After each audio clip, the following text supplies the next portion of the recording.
क्या आप जानते हैं कि आपकी इम्यूनिटी, आपकी ऊर्जा, आपके बाल, आपकी त्वचा, यहाँ तक कि आपकी उम्र, ये सभी चीज़ें सिर्फ एक ही चीज़ पर डिपेंड करती है, वो है अग्नि।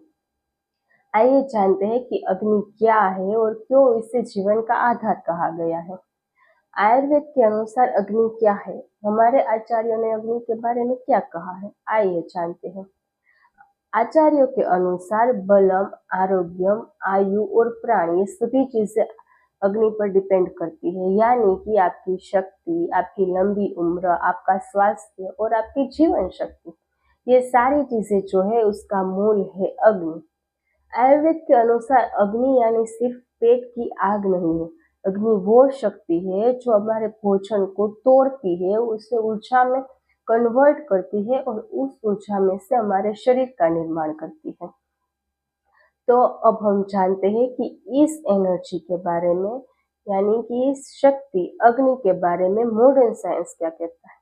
मॉडर्न साइंस भी यही कहता है कि अग्नि जो है वो सिर्फ डाइजेशन का काम नहीं है, मतलब कि डाइजेशन जो है वो एक पूरी प्रोसेस, यानी कि gastric acid, pancreatic enzymes, bile, digestive enzymes, intestinal absorption और सेल्यूलर एब्जॉर्प्शन, सेल्यूलर मेटाबॉलिज्म, ये सारी चीजें जब मिलती है तब एक पूरा डाइजेशन जो है वो कंप्लीट होता है। यानी कि जिसे आयुर्वेद ने हजारों साल पहले अग्नि कहा है, उसे modern science digestion plus metabolism plus cellular absorption के रूप में देखता है, इस रूप में एक्सेप्ट करता है।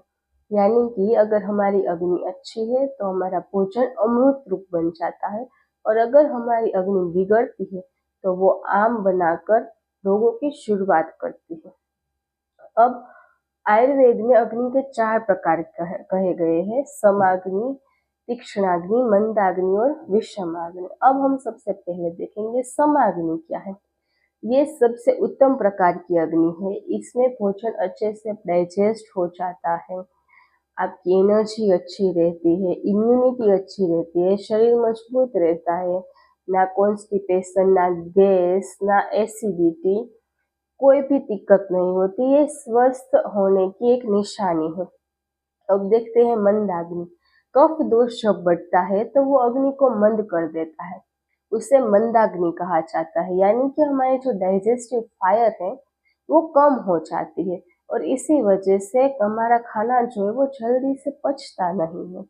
उसके अलावा हमारा शरीर हमें हेवी लगता है, भारीपन लगता है, नींद बहुत आती है, आलस आती है, वजन बढ़ता है, और ऐसे कई सारे कफ रिलेटेड सिम्टम्स होते हैं, और उसमें से आम बनता है। यानी कि एक इनडाइजेस्टेड मैटर इकट्ठा होता है और रोगों की शुरुआत करता है।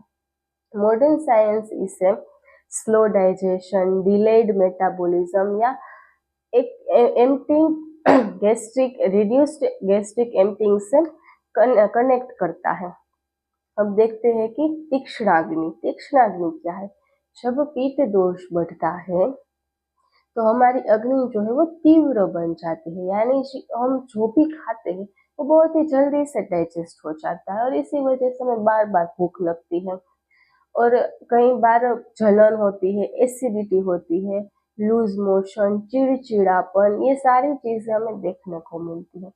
मॉडर्न साइंस इसे hyper acidity, excess gastric acid, ऐसे सब कंडीशन से रिलेट करता है। अब देखते हैं विषमाग्नि। विषमाग्नि यानी कि अग्नि जो है वो सम कंडीशन में नहीं, बैलेंस्ड स्टेट में नहीं, यानी कि वो कभी ज्यादा होती है, कभी कम होती है। इसी वजह से कई बार जल्दी से खाना पच जाता है तो कई बार देर से पचता है, यानी कि जो पूरा डाइजेशन है वो अनप्रिडिक्टेबल बन जाता है। इसे modern science irritable bowel syndrome, gut health diseases और स्ट्रेस रिलेटेड डाइजेस्टिव प्रॉब्लम से कोरिलेट करता है।